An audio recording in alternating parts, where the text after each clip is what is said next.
Cześć! Dzisiaj chcieliśmy Wam zaprezentować pojazd, który stał się prawdziwym koniem roboczym Armii Czerwonej. Wóz, który wyprodukowano w największej ilości egzemplarzy w trakcie II wojny światowej. Prawdziwą legendę tego konfliktu. T-34-85.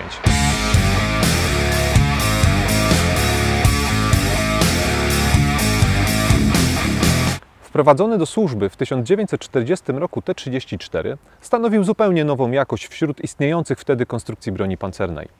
Mocno nachylony przedni pancerz o grubości 45 mm powodował, że większość ówczesnych środków przeciwpancernych była przeciwko temu czołgowi zupełnie nieskuteczna.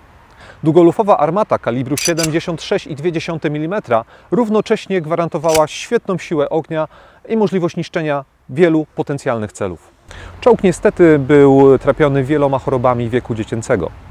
Niska jakość produkcji, połączona z równie niewysoką kulturą techniczną radzieckich czołgistów, powodowała, że świetne walory techniczno-taktyczne nie zostały wykorzystane w praktyce. Mimo tego, że pojawienie nowych wozów stanowiło bardzo duże zaskoczenie dla niemieckiego dowództwa, to wozy te nie odniosły żadnych sukcesów w skali operacyjnej.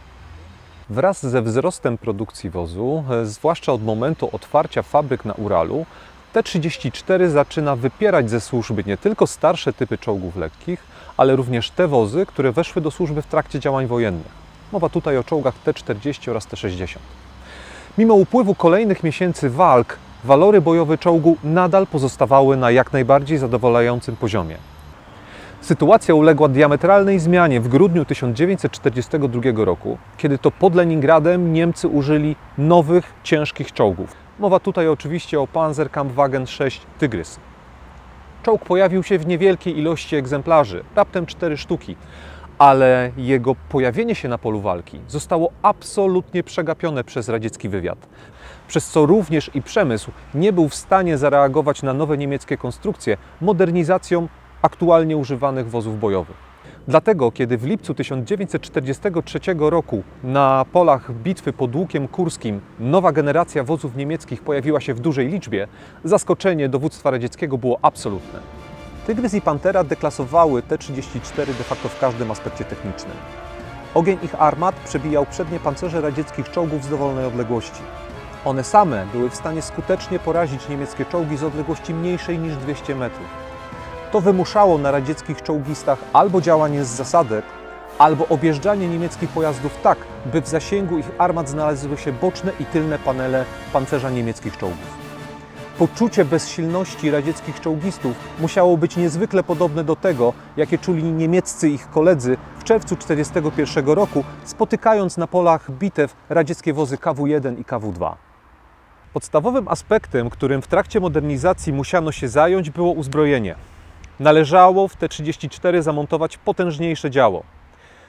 Wymiana działa wymagała również wymiany wieży. Ta wcześniejsza, przeraźliwie ciasna, mieszcząca tylko 2 członków załogi, również musiała ulec modernizacji. To pociągało za sobą dalsze konsekwencje, bo większa wieża to większy pierścień, na którym ta wieża znajdować się musi.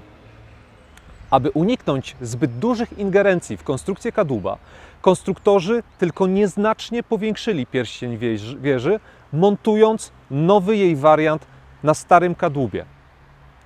W tej nowej wieży znalazło się miejsce dla 3. członka załogi, ponieważ doświadczenia starszych wersji T-34 wykazywały, że obciążenie dowódcy obsługą armaty powoduje, że nie może on zwrócić wystarczającej uwagi na dowodzenie.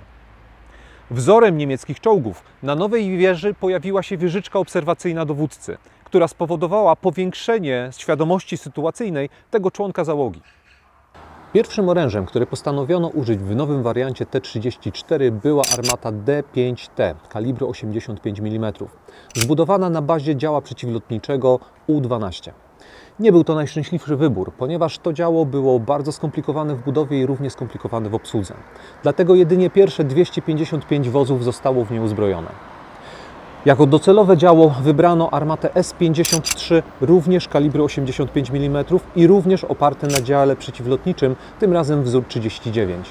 To działo, w odróżnieniu od poprzedniczki, było bardzo proste w obsłudze i bezawaryjne.